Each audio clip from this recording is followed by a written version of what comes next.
partial quote taken. I was meditating earlier, looking for these scoffs and um, how he said that elder apostles teach supposed to do. You know, you read through the law is very repetitive. When you read through the 5 books of the law and you read about the deliverance from Egypt over and over again, so you have to keep reminding them that sheep that goes astray constantly. That the reason why the Most High wrote the 10 Commandments on tables of stone is because that stone represented Jake's heart again until these things are accomplished and fulfilled.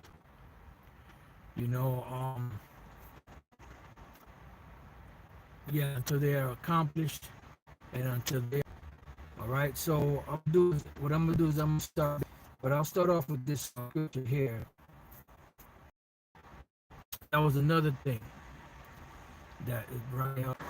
The scriptures is pretty much the same account or the same accounts. It's a handful of accounts over using different, riddles that a person reading it, you will be confused. They're not directed by the Holy Spirit, and it's a mystery. And not all of Romans chapter 3, verse 7. Sure, the Lord power, Yahweh Bashem Yahushai, will do nothing. Now you have historical events that happen that are pretty much history. You have events in the past that are able to be in the scriptures that are stumbling blocks to most because they don't understand, the one such would be the Gentiles, the mystery of the Gentiles. You're thinking that when you read about the Gentiles, but in most cases, it's dealing with white foreigners. And those cases are where it gives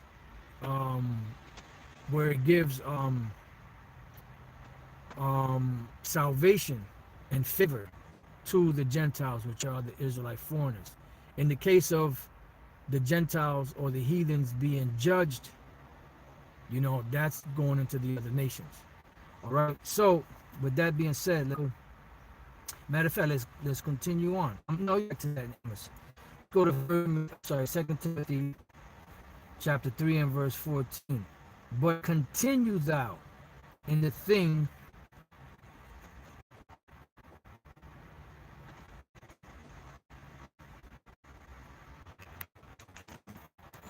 right?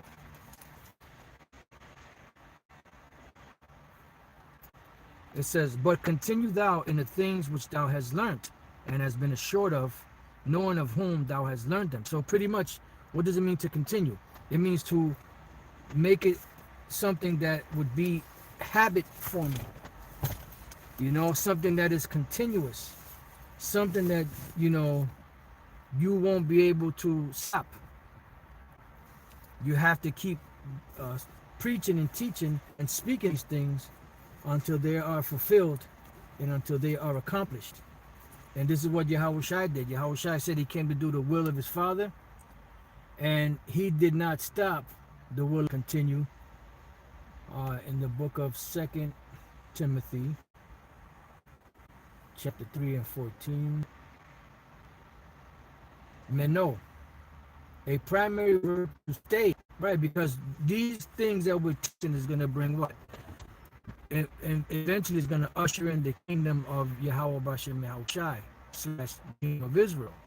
So we have to remain in that same spirit, teaching the same message, because we're expecting, that at the end of it we're going to be delivered, and that is the case. If the Yahushai said, "He that endureth to the end, the same shall be saved," and that is the case. The man that continues in the work unto the end, guess what? He will be delivered. She will be delivered. And you're happy because it is written. The Lord said, see, repetition of it is a constant to the hardheads out here that these things are coming. And they're happening. Years ago we used to speak about the MOTB, right? Which is the charagma. We used to get laughter scorn. You had guys making jokes about women having dogs with chips in them, and maybe they can buy you some lamb. Can anybody tell me what the RFID has to do with buying and selling? Now is considering like the Ukraine. There's a lot going on there with different situations happening. From being a strategic place to to the money, and other stuff that's going on. Research that's being done there with different labs. There's a lot going on there. But one thing is online too. I was watching a video that do that was gas station, and everything. There were no people there, no clerks. Everything is different. Putting tabs on people. That's what the tabulating system of the IT to be able to keep track of people. But what better to track them is if you can actually know exactly where they're at. All of their information at the push of a button. Type in a couple of words, into your search engine, and the person pops right up. In these times, the Lord has been speaking about it through prophets. So that's why it says, but continue down the things which thou hast learned and has been assured of, knowing of whom thou hast learned them. So when you continue in something, it's a repetition. Series of repetitions that happen. From this repetition to be able to master what's written to the Lord. So I'm so try to hopefully get a better spot. All right, let's see how this does here. Beautiful.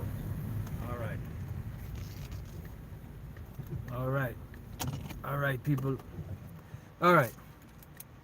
So it says, verse 7, rooted and built up in him and established in the faith, as ye have been taught, abounding therein with thanksgiving. So pretty much whatever you learn, teach. Do not deviate. So it's going to come a point that once you speak the message, what happens? You're going to have to repeat the message. And then once you go through the message again, what's going to happen? You have to repeat the message again until the day comes when that particular message is fulfilled. Or until the day comes when salvation is presented, where we no longer have to speak this message anymore, because it'll be fulfilled completely.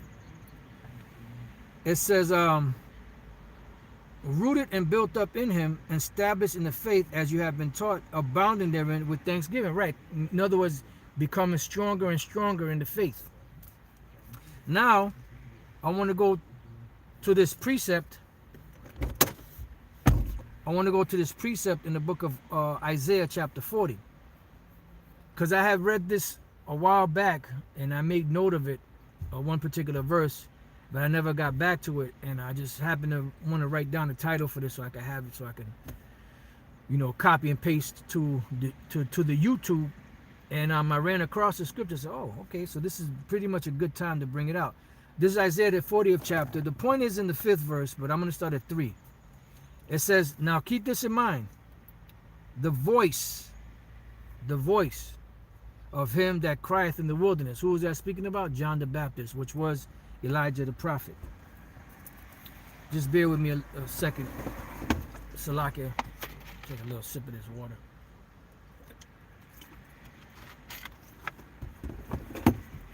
Right? That's dealing with John the Baptist. Right? And what was he doing? He was speaking because he was preparing the way. He was the forerunner for Yahushua. So he had to speak and teach until what? Until Yahushua, came on the scene and took over from that point. And then John the Baptist's mission had been fulfilled. That's why he went back in the spirit world, because he fulfilled his course. You have some clowns out there saying that he fell out the truth. That's why he got put to death, or whatever, however they put it. He should have followed, they say Christ, his name is Yahweh Shai, the Messiah, but he should have followed him, you know. He fell out the truth. He didn't fall out the truth. He had a mission. He even said out of his own mouth, he must increase and I must decrease.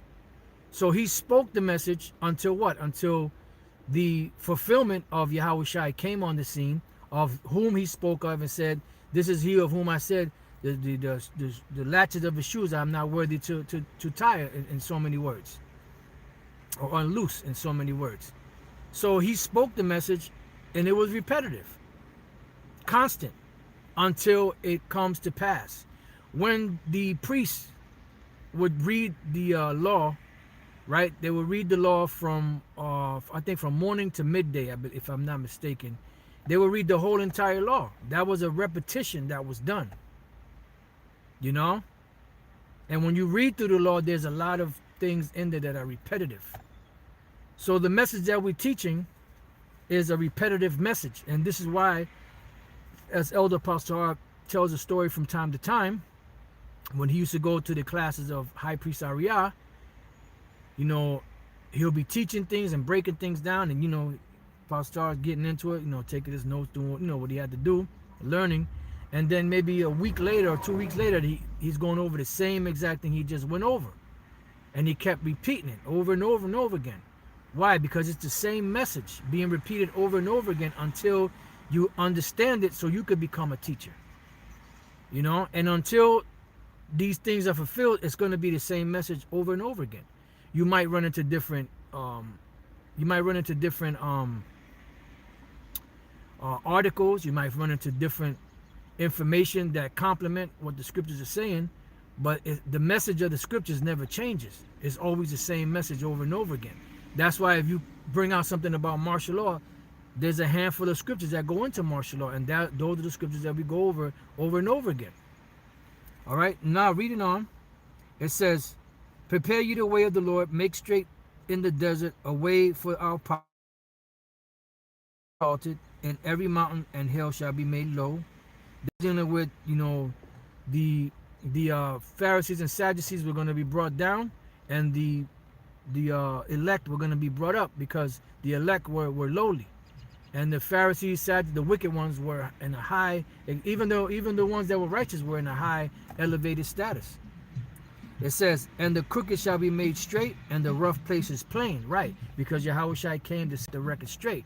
But John the Baptist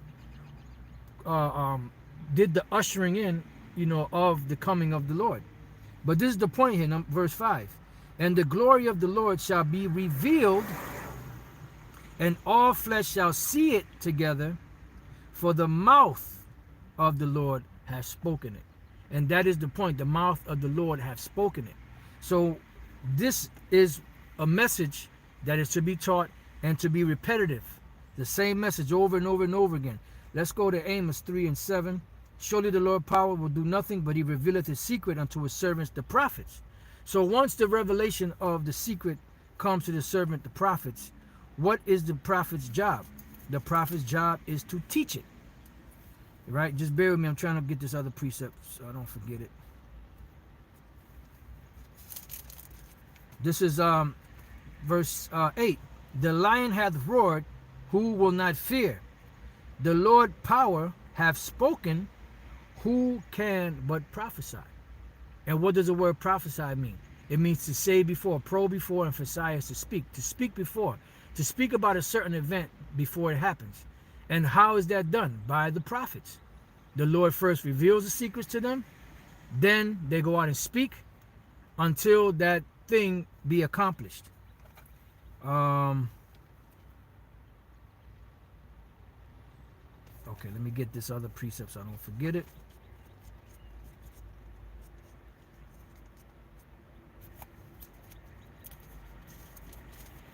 So now let's go from there to Habakkuk chapter 2:1. I will stand upon my watch and set me upon the tower, and will watch to see what he will say unto me, meaning what he's going to reveal unto the prophets, and what I shall what? Answer when I am reproved.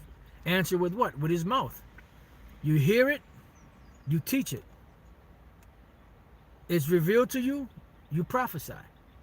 And the message never changes. It's the same message over and over again, using different symbolisms, different allegories, different riddles, different parables, but it's the same message over and over again of the kingdom of heaven, of these different kingdoms coming down, of the calamities that are coming, of the temptations that are coming, of the trials and tribulations that are coming. But it's the same message over and over again. And one of the key prophecies that is being fulfilled as we speak is the MOTB, which is the Charagma. Within the 2 years that they shut everything down, they pretty much got the infrastructure all in place. Now what they're doing is going from different countries to countries and implementing the system. Pushing everything online, making everything digital. So that once everything is digital, then it'll be easier to merge everything together into one. Because ultimately, they don't want any sovereignty from anybody. They want just total control. And they want to merge everything into one. Hence your NWO, or the New World Order, or a one world government. Okay? So it says, and the Lord answered and said the Lord answered me and said, write the vision, because it is a vision. And the vision, when you see it and you speak it, it's a what? A prophecy. And that's pretty much how, it's done. The prophets hear the word, they see the visions, and then they go and speak them. Oh, something else came to mind. Hold up. Hold it now. Yeah, a few precepts were popping up in my mind earlier, but I didn't write them down. I was hoping that the Lord would bring them back to me, so Barak Tehal Bashim Yahushai for that. It says, and the Lord answered me and said, write the vision and make it plain upon tables, that he may run that readeth it. Right, so if you hear the message, you understand the message, and you get yourself together, there is hope for you that you are part of the elect. Because the scriptures speak about, the remnant escaping by the truth, by the word of the truth, and no longer leaning upon or staying upon Esau and his form of so-called deliverance, but staying upon the Lord Yahweh B'Shem Yahushai in truth. It says, for the vision is yet for an appointed time, but at the end it shall speak. So how is it speaking? It's speaking through the actions of the things that the Lord had written about, thousands of years ago. And the prophets are the ones speaking it. And not lie, because it's not going to lie, because whatever the Lord said was going to happen was going to happen. Though it tarry, wait for it, because it will surely come, it will not tarry. And that's the point. There's some times where it seems like it's dragging along, it's not happening as fast, but we're at the point now where it's speaking loud and clear. And it's speaking constantly. It's not something that, something pops up and then it dies down, and maybe a few months later or 6 months later or a year later something else happens, then it dies back down, then 2 years later something happens and it dies back down. Now it's at the point where it's popping like popcorn. The kernels have been in the pot, they've been cooking for a while, and then you hear the first pop, then another pop, and then pop. Before you know it, all you hear is a bunch of kernels popping. So that's what the prophecies are doing now. They're at the point where the kernels are popping rapidly, So going from there, let's go to the book of Jeremiah 28:8. The prophets that have been before me and before thee of old prophesied, both against many countries and against great kingdoms, of war and of evil and of pestilence. So the prophet could only prophesy what is given to him. So if back during the time of the Babylonian Empire, the prophets that prophesied, if the Lord told them, look, Babylon is going to fall within 70 years, well, that's the message that they're going to give. Until what? Until that country or until that empire either falls or that prophet, gets old and dies and go back in the spirit world. But eventually, it will happen. Because what happened? Jonah He prophesied, right? He said Nineveh was going to be destroyed within 40 days. But what happened? It didn't happen at that time. So Tobit was alive when Jonah he was alive. He knew about the prophecy. Whether he was alive during the time of Jonah or not, you know, we won't be able to find out because he just spoke about it. But he believed the prophecy that Jonah said that Nineveh was going to fall. And as an old man, before he went back in the spirit world, guess what? He saw the fall of Nineveh. And that happened. So Jonah prophesied about it before it happened. It didn't happen at that time, but eventually what? It happened eventually. And Tobit believed it. So it says, the prophets that have been before me and before thee of old prophesied both against many countries and against great kingdoms of war and of evil and of pestilence. So the message is constant. The message is repetitive until it happens. And the people that have a problem with that, then hey, you could move along. You got all kind of other stuff you could go watch, go be entertained by. This is not entertainment. This is serious business. This is life or death. I know brother putting some banging scriptures up. I'm on a time constraint. We got to get ready to go to camp, so it's already 12, so I got to get ready to wrap this up. So Hosea chapter 6 and verse 5. Therefore have I hewed them by the prophets. I have slain them by the words of my mouth. And thy judgments are as the light that goeth forth. So the mouth of the Lord, which are his prophets, that's what he used to, to consume Jake, to consume these empires. When you read through the book of Jeremiah, matter of fact, let me get that real quick. Jeremiah chapter 1 and 5. Before I formed thee in the belly, I knew thee, and before thou camest forth out of the womb, I sanctified thee, made thee holy, and I ordained thee a prophet unto the nations, with an S. And when you read through the book of Jeremiah, you have prophecies against Elam, you have prophecies against Moab, you have prophecies against Egypt, you have prophecies against Ammon, you have prophecies against Cush, you have prophecies against Damascus and against the Edomites, and against Babylon the Great. It doesn't say the Great, but against Babylon. So he prophesied to these different nations of their judgments, just like Yahushua said of the disciples that they would do. And even to this very day, we're doing the same thing. We're prophesying against these nations. This is Matthew chapter 10 and 18. And you shall be brought before governors and kings for my sake, for a testimony against them and the Gentiles. Yeah, because the message is against them from the prophets, as we read in Jeremiah the 28th chapter. Let's go real quick to Isaiah 13 and 2. Lift ye up a banner upon the high mountain, which is America. The banner is the Bible. Exalt the voice unto them. With what? With the message of Yahweh Bahashem Yahushai, which is a repetitive message. The same thing over and over again until it's destroyed. How many times did Moses go before Pharaoh and tell him the same thing? Let my people go. The Lord said, let my people go. Many, many times. And eventually what happened? The Lord delivered Israel from his hands after the 10th plague.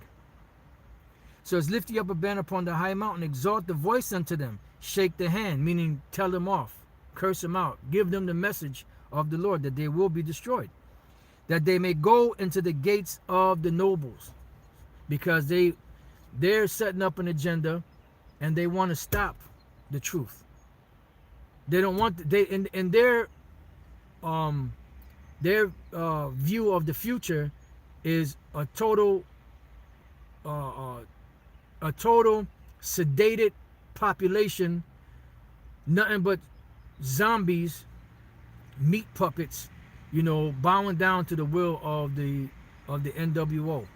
They don't want, people thinking. That's why in the movie 1984, the individuals that were caught thinking were called thought criminals. They don't want independent thought. They just want subservience. They just want to hear obedience from the masses. That's it. No opposition, no suggestions, nobody's views, only the view of the state, so to speak. You know? So, let's see. Should have time for one more. This is the book of 2 Thessalonians. Get the hell out of here. Oh, boy. Oh, GMO mosquitoes. All right. This is the book of 2 Thessalonians 2 and 8, and I have to close it after this. And then shall that wicked be revealed, which is who? Esau, the so-called white man, whom the Lord shall consume with the spirit of his mouth, which is what? The prophets, and shall destroy with the brightness of his coming. Before the Lord destroys, he reveals, judges by the words of his mouth through the prophets, and then eventually brings the judgment. And in that order. And the prophets prophesy until their job is complete and finished. All right. So the lesson but continue thou, meaning continue in the thing that you have learned and have been assured of, and it's going to be a repetitive message. Because when you start changing the message, that's where problems come in. That's where leaven comes in. That's where high-mindedness comes in. Spirits taking over individuals because they're deviating from the message that they were taught. And the message is constant. You know, it's not something that changes. It's something that's repetitive over and over and over again. I caught this Edomite woman. She walked by. She was like staring in here, and I looked, and then she was like in a trance, and then she like shook it off and kept walking. So with that, you know, I pray that you brothers and you few sisters have been edified. You know, got to close it out because we got to get ready to go to camp. So with that, I pray that you brother and you few sisters have been edified. To the next time I say, Shalom.